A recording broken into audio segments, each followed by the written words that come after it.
ഇടുക്കി ജില്ലാതല yoga championship July 11 വാഴത്തോപ്പിൽ നടക്കും. Sports കൗൺസിലിന്റെ കീഴിലുള്ള യോഗ അസോസിയേഷൻ ജില്ലാ കമ്മിറ്റിയാണ് ക്യാമ്പ് സംഘടിപ്പിച്ചിരിക്കുന്നത്. വിവിധ വിഭാഗങ്ങളിലായി 100ഓളം മത്സരാർത്ഥികൾ ക്യാമ്പിൽ പങ്കെടുക്കുമെന്ന് ഭാരവാഹികൾ വാർത്താസമ്മേളനത്തിൽ പറഞ്ഞു. സ്പോർട്സ് കൗൺസിലിന്റെ കീഴിലുള്ള യോഗ അസോസിയേഷൻ ജില്ലാ കമ്മിറ്റി ജൂലൈ 11 രാവിലെ 8 മുതൽ വൈകിട്ട് 5 വരെ വാഴത്തോപ്പ് കമ്മ്യൂണിറ്റി ഹാളിൽ ജില്ലാതല യോഗ ചാമ്പ്യൻഷിപ്പ് നടത്തും. ജില്ലയുടെ വിവിധ മേഖലകളിൽ നിന്നായി 100 കണക്കിന് പേർ പങ്കെടുക്കും. സബ് ജൂനിയർ, ജൂനിയർ, സീനിയർ എന്നീ വിഭാഗങ്ങളിലായിട്ടാണ് മത്സരം നടക്കുക. 8 വയസ്സ് മുതലുള്ളവർക്കും മത്സരിക്കാം.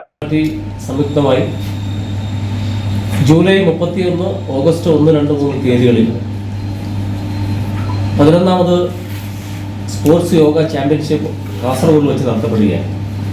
അതിന് മുന്നോടിയായി ഇടുക്കി ജില്ലാ സ്പോർട്സ് കൗൺസിലും യോഗ അസോസിയേഷൻ ഇടുക്കി സംയുക്തമായി ജൂലൈ മാസം 11 തീയതി ചെറുതോണി വാഴത്തോപ്പ് ഗ്രാമപഞ്ചായത്ത് കാര്യാലയം ഹാളിൽ വെച്ചാണ് നടത്താൻ തീരുമാനിച്ചിരിക്കുന്നത്.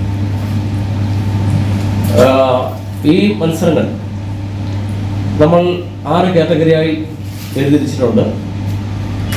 സബ് ജൂനിയർ, അതുപോലെ തന്നെ ജൂനിയർ, സീനിയർ, ഈ തരത്തിലേക്ക് നമ്മൾ പാർട്ടിസിപ്പേറ്റ് സംബന്ധിച്ച് അതിൻ്റെ റൂൾസ് ആൻഡ് റെഗുലേഷനെ സംബന്ധിച്ചെല്ലാം നോട്ട്സ് തയ്യാറാക്കി താഴെത്തട്ടിലേക്ക് മത്സരാർത്ഥികളുടെ കയ്യിലെത്തിക്കും.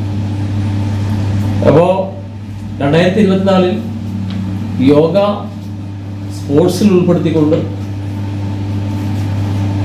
അതുകൊണ്ട് നിരവധിയായ കുട്ടികൾക്ക് ഒട്ടനവധി സ്പോർട്സ് മേഖലകളിൽ ഒരു വിദ്യാഭ്യാസപരമായി ഗ്രേസ് മാർക്ക് അടക്കം കിട്ടുന്ന പദ്ധതി ഗവൺമെന്റ് ആവിഷ്കരിച്ചിട്ടുണ്ട്. മത്സരത്തിൽ വിജയികളാകുന്നവർക്ക് സർട്ടിഫിക്കറ്റും മെഡലും സമ്മാനിക്കും. ജില്ലാതലത്തിൽ വിജയിക്കുന്നവർക്ക് ജൂലൈ 31 മുതൽ ആഗസ്റ്റ് 3 വരെ കാസർഗോഡ് നടക്കുന്ന സംസ്ഥാന ചാമ്പ്യൻഷിപ്പിൽ പങ്കെടുക്കാം. വാർത്താ സമ്മേളനത്തിൽ ജില്ലാ secretary DP Suresh, treasurer PR Mohanan എന്നിവർ പങ്കെടുത്തു. Idukki vision news, Kattappana.